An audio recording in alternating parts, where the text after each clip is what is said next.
سورۃ ابراہیم کی آیت نمبر 9 سے آیت نمبر 22 تک، جس کا خلاصہ یہ ہے۔ اللہ رب العزت ارشاد فرماتے ہیں، کیا تمہارے پاس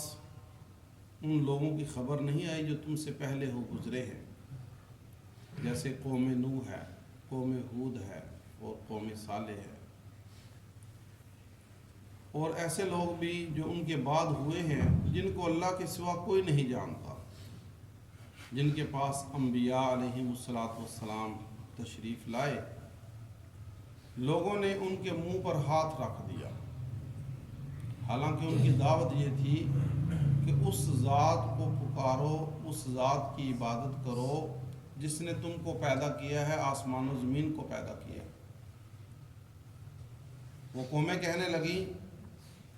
کہ جو تم ہمیں دعوت دیتے ہو اس کے بارے میں ہم شک میں مبتلا ہیں۔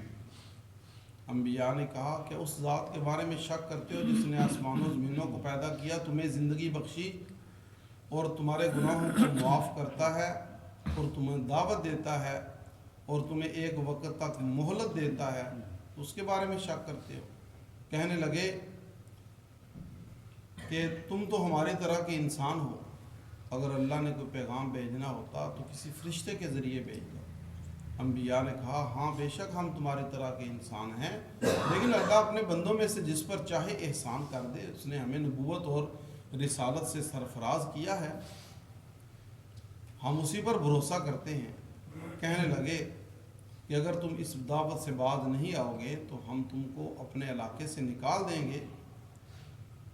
یا پھر تم ہماری ملت میں واپس آ جاؤ۔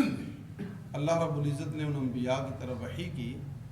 کہ ہم ان ظالموں کو ہلاک کر دیں گے اور اس کے بعد تمہیں اس زمین کے اندر آباد کریں گے۔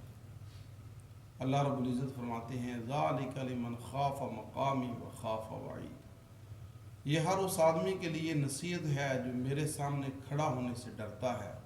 اور جو میری وعید سے ڈرتا ہے، کہ زندگی تو بخشے پروردگار اور انسان اس کو چھوڑ کر جو ہے اوروں سے امیدیں لگائے اور اوروں کے سامنے سر جھکائے اور اوروں سے مانگے۔ یہ سارا شیطان کا چکر ہے کہ وہ انسان کو اپنے مکر و فریب کے اندر مبتلا کر دیتا ہے، اور قیامت کے دن جس وقت جنتی جنت میں اور جہنمی جہنم میں چلے جائیں گے، شیطان ایک اونچی جگہ پر کھڑا ہوگا اور خطاب کر کے لوگوں سے کہے گا کہ لوگو ان اللہ وعدکم وعد الحق ووعدتکم فاخلفتکم،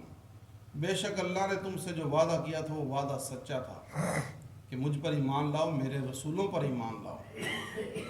جنت ہے، آخرت ہے، یوم حساب ہے، تم نے دوبارہ زندہ ہونا ہے، اللہ کا وعدہ سچا تھا، تم نے دیکھ لیا، اور میں نے بھی تم سے ایک وعدہ کیا تھا، میں نے تمہیں امیدیں دلائی تھی، میں نے تمہیں آرزویں دلائی تھی،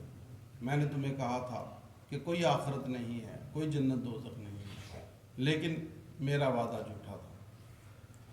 اور کہنے لگا کہ اس میں میرا کوئی قصور نہیں ہے، میں نے تو تمہیں صرف ایک دعوت دی تھی، میرا تمہارے اوپر کوئی زور نہیں تھا، تم میری بات نہ مانتے، تو تم نے اگر میری بات مان لی تو آج جس طرح تم بے بس ہو یہاں پر میں بھی بے بس ہوں، تم مجھے ملامت نہ کرو، اپنے آپ کو ملامت کرو۔ تو شیطان یعنی کہ اس دن صاف مکر جائے گا اور انسان کو بے یار و مددگار چھوڑ دے گا۔